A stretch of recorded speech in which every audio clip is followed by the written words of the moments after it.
All right. Greetings and welcome back once again. This is Amuna. I pray everybody's doing well. And if you don't know already, you're new to the channel, welcome. Like, subscribe, and share. And if you're back again, welcome. Thank you for coming back. I had planned this one a while ago, but I didn't get around to it. So I said, let me just go ahead and play this part of the book as I'm listening to the audiobook, the Will Smith audiobook. So if you don't know, I did a series of videos. This one particularly, the one when I was talking about the Will Smith one, I just didn't do a new infographic. That's why that's on the screen with the Jada Pinkett. So just rock with it. You done already? The children are using a computer right now. So let me get some background music. And then we're going to play. Let me know if you can hear. Hold on, that one is a little crazy. Hold on.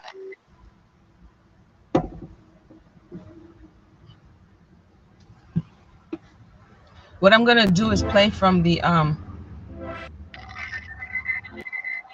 what's going on here? I'm gonna play from the book, and then we're gonna talk a little bit about the fact that there's nothing new in the situation. I'm using it as an illustration only because it's very public right now, and it's something that everybody can use to take a look at. But again, our lives are cyclical, right? Very cyclical. And so there's a lot of situations, there's a lot of forecasting, there's a lot of foreshadowing, there's a lot of situations that return that may have been foreshadowed earlier in our lives, right? So I'm gonna go ahead and play. Y'all let me know if you guys can hear it. And this is the situation where he's talking about him in high school, his first day of high school. Oh, wait a minute. Where did my thing go? Hold on. I had it pulled up and everything. 1 second. 1 second. Oh, here it is. Intimate Catholic school with only a few dozen kids per grade, most of them white. I had been one of only 3 or 4 black kids in the entire place. but Overbrook was nicknamed the Castle on the Hill. It was gigantic, an absolute monster of a structure built in 1924, back when they used real materials to build buildings. It spanned 2 square city blocks and loomed over the neighborhood like a stone fortress. You had to ascend a mountain of 30 stairs just to make it from the sidewalk to the front door. And if you survived the climb, what you found inside was nearly 1,200 students, 99% of them Black. Swarms of... So essentially what's happening there is he left the Catholic school that he used to be enrolled in. He talked about that earlier because of being cheated, X, Y, and Z. So now his parents, his father namely, is allowing him to go to the public school, the public high school. So he's explaining this experience going from a small pond to this very big, overwhelming school with majority overwhelming melanated people, where before he was one few like of melanated people and a lot of Europeans. Now he's the other way around and he's having that conversation. So let's continue. Kids buzz through the city block long hallways. At Lourdes, everyone had known who I was. But when I walked into Overbrook on my first day, I was completely anonymous. I was intimidated and terrified. As I look back with today's understanding, I was probably on the edge of a panic attack. My heart was racing, my hands were shaking, but by this time, I had developed an infallible strategy for coping with my fear: performance. If I could get them laughing and smiling, then I would feel safe. I'm still not exactly sure why I did what I did that first day. It was a reflex, some bizarre automatic defense mechanism, as though my emotional immune system had kicked in and took control of my mouth. Again, this is reflective of his experience in learning and growing. This is, like you said, retrospectively. What's going on, Judah? He's looking at the conversation retrospectively because now he's an adult looking back at as a child. A lot of us do not look back in this way, like going, like I say, writing about your life, expressing yourself in certain ways allows you to go back and process what happened. Some of the things that we may be holding on to from the mind of a child, it allows us to process it as an adult and then thereby letting certain things that we need to let go. So a lot of people, this is who I am, this is how I've always been. It's something that happened back then. And instead, because we have not processed it and dealt with it, we just carry it along like Snoopy, not Snoopy's friend, the Lionel, the little blanket. Everywhere you go, you carry this little blanket, right? And so for him, it was covering over whatever he may be experiencing with comedy, with talking, with trying to detract from what's going on so that people won't feel uncomfortable and thereby he won't feel uncomfortable. So now he's in this new school. He's having this panic attack. He's naked, and essentially he's bare. He doesn't know how to interface in this new environment. So let's continue to listen. And for those who, let me just say this before, this is a review. This is YouTube. You just can't just play people's stuff straight. You have to speak about it. And you understand what I'm saying? So for those who may have an issue with, why is she stopping? Why is she talking, bruh? It's on Audible if you want to hear the thing straight through. I shall continue.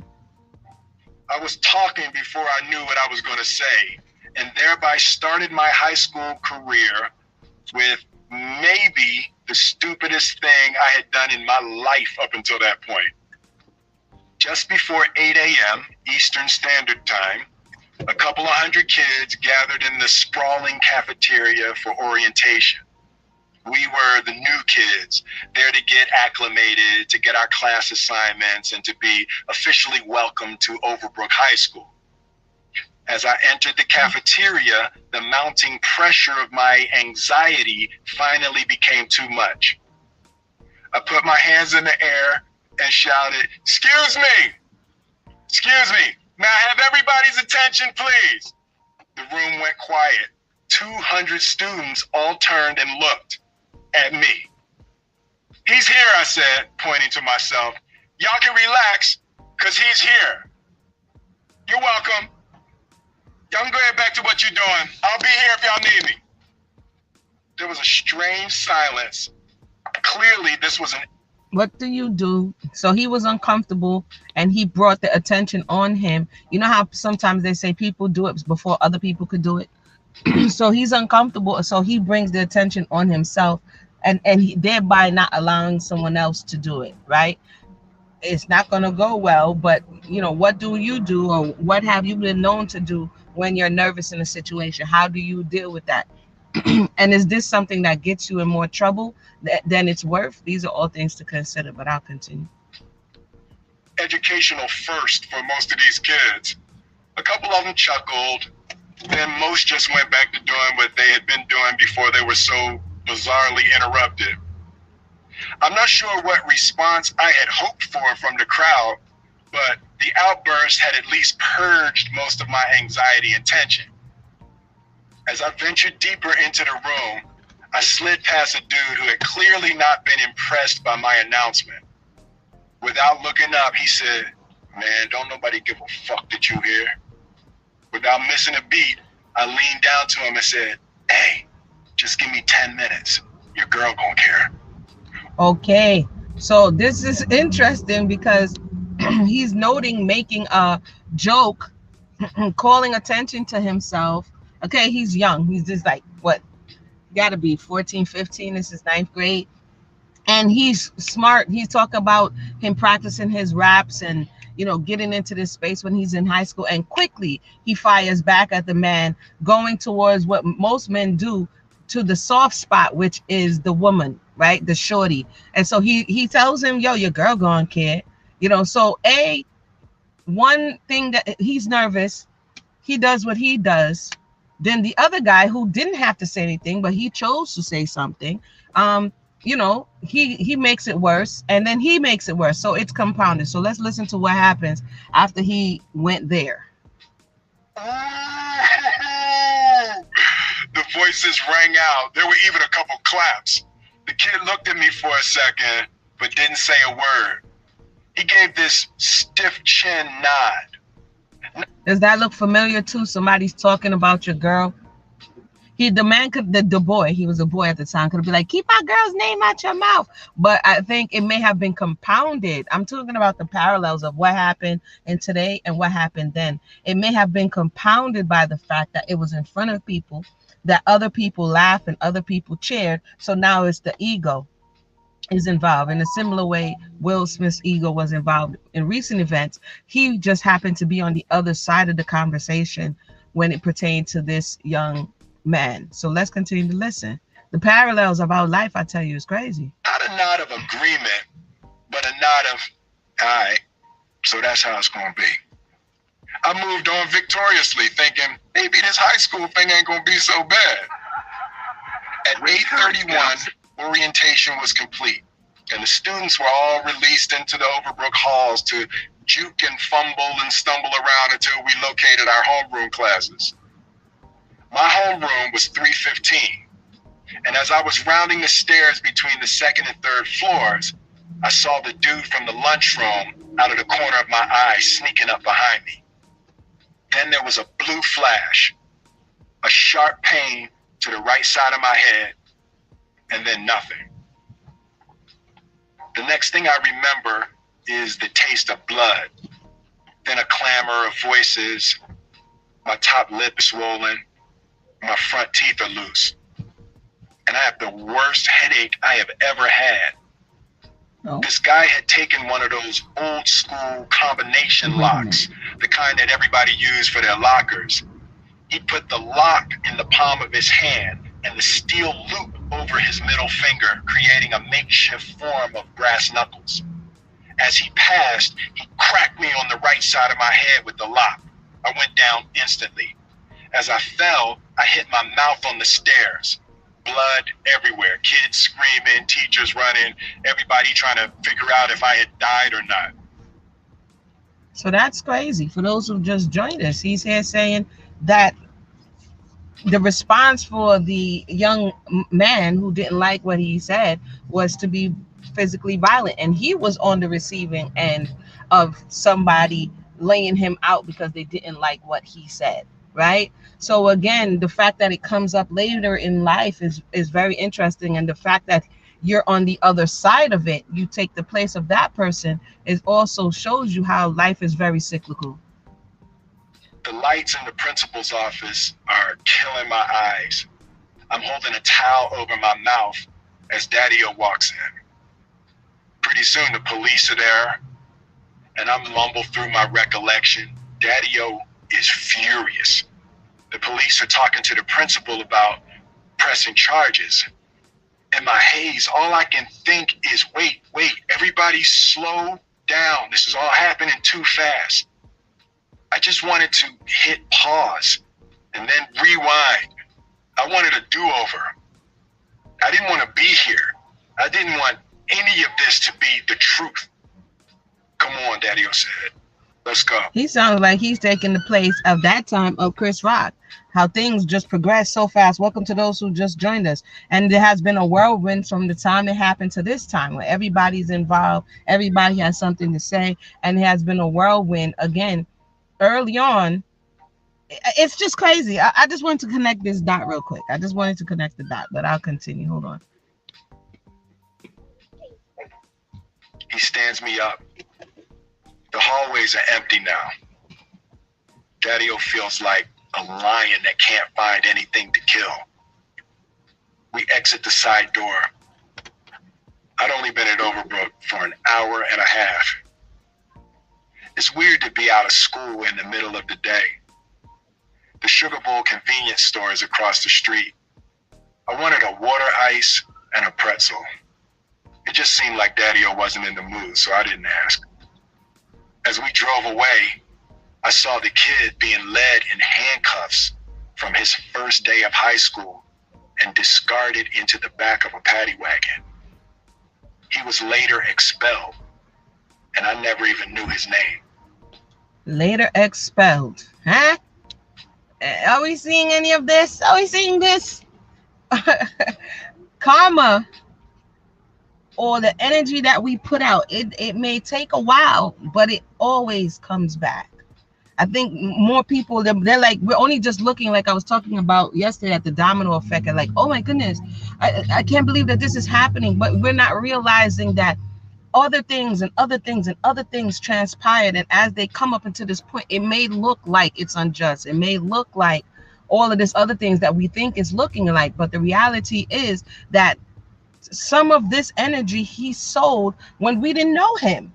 And it's not just him. He's just an example of our lives when we look at, well, why is this happening now? Other things are involved with the conversation, but let's finish listening. So the guy gets expelled, and he gets expelled in present time for his actions. Let's continue. Night. The moonlight glints off my swollen, Vaseline-caked lips. The first moment of solace in a day of complete and utter insanity. As I lay in my bed on my left side, I wonder, what the hell happened? How did I get here? Just then, Gigi came in to check on me. She changed out my ice pack, plumped up my pillow, and reset the bandage on my head. I gotta say, it's not too bad having a nurse for a grandmother. I told her the whole story. She didn't lecture or scold. She simply said, you know, if you stop talking so much, maybe you could see some of them hits coming. Then she kissed me and went on her way. I couldn't stop thinking about Gigi's words. She was right. I was talking all the time, always joking. I never shut up. I talked not because I had anything particularly important to say, but because I was afraid. It began to dawn on me that my overcompensation and fake bravado were really just another more insidious manifestation of the coward. My thoughts were swirling. Okay, pause. So that again, that just wanted to lend a little bit of that insight to the conversation, and just to show you how the taking time to reflect, and I'm not even going to stay long today, taking time to reflect on where we're coming from and what's going on will help us to understand what we're experiencing, especially if you're experiencing it in the similar space, in relationships with your children, with your spouse, on the job. If these things are reoccurring, you just step back and look for the pattern, look for the dots, and they'll connect. And to a certain degree, he's talking about his grandmother, and he's looking to a certain degree for the wife or the women in his life to be like unto his grandmother. This woman, if you listen to how he speaks about her earlier on, to the reassuring him and bringing him this level of comfort and peace. And as we can see, Jada is not that. Right? There is one what do you call it, red table that people are sharing, where he says that one day she was at a party and she tells him to shut the blink up, and he's like, whoa, you know what I mean? Everybody's like, whoa. So he's aware that when he's in a certain space, he talks too much and he jokes too much, but the person he has doesn't seem or doesn't appear to be this comforting, reassuring person, which exasperates the situation even more. And so sometimes people are attracted to not necessarily what they need. They may be attracted to one party that is going to continue to make them feel so, and how they felt in childhood. And that party may not just embody, let's say, the feminine, right? If the person is going to reject you and they want you to da-da-da-da, that was his father in this story. And Jada kind of has that kind of energy. So energetically, it may look like it's a woman, but energy-wise, it's the same energy that was on his father. So I say all that to say it's very interesting stuff. Let me see if there's any other thing that I wanted to share before I go.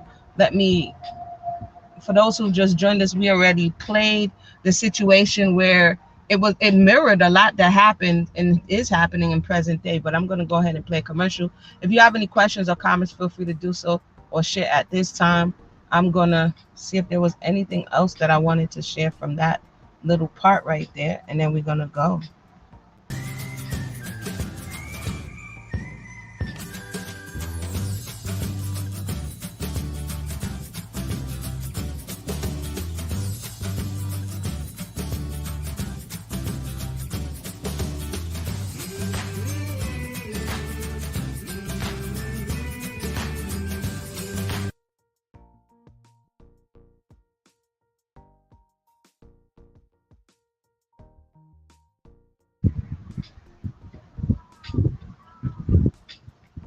This thing is tripping. But yep. So for those who just joined us, I think that's the end of that part that I wanted to share. Something to learn from everybody if we allow ourselves to do so. So I want to thank everybody for tuning in. I will be back at another time. Yeah, the parallels, Queen T, the parallels for then and now. There's a lot of parallels. Our lives are very cyclical. The earth, everything in the earth is cyclical. Times and seasons is cyclical. The rotations of the planet, everything is cyclical. So if we understand that everything is cyclical, everything goes around and comes around, and we see something continuing to reoccur, or it happened one time and it's reoccurring another time, then it's fair to say, or it's safe to say, that sometimes when it comes back, we are going to be on the opposite side. And I guess I want to share this because I don't really want to make it a separate video, is that in the Aunt Viv conversation, over the last, couple of years, she had came forward, the original one, Janet Huber, I believe her name is, she came forward to say that Will Smith got her blackballed, fired from her job, and ruined her career, right? And she lost her home. She had a rough life since the time she was on that in the early 90s till now. And there was a time about 5-6 years ago that she was coming on the internet and she was speaking to the fact that Will Smith, of who his real character is, right? And the people were like, oh, you're just a hater. Why are you out here doing that? Da-da-da-da-da. Even in the Oscar conversation, if you remember those videos, she came out and she told Jada Pinkett what she thought. She told Will Smith what she thought. And everybody still at that time was like, she's a hater.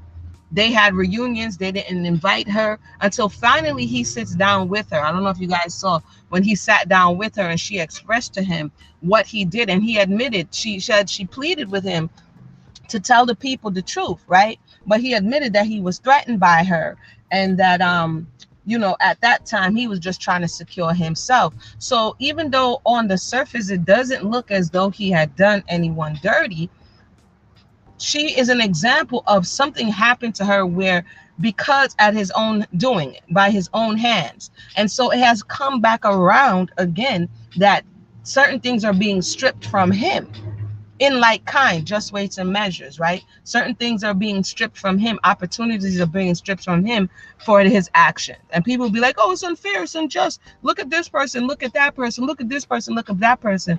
And I think that's a very narrow view, because we are moving as if, or we're acting as if the actions that we do at a prior time doesn't come back. It does come back, right? It may not come back where we want it, especially if mankind is in the judgment seat. It may not come back when we think it's going to come back. It may come back at the most, at this point, he's waiting for this little idol that he's been waiting for 30 something years.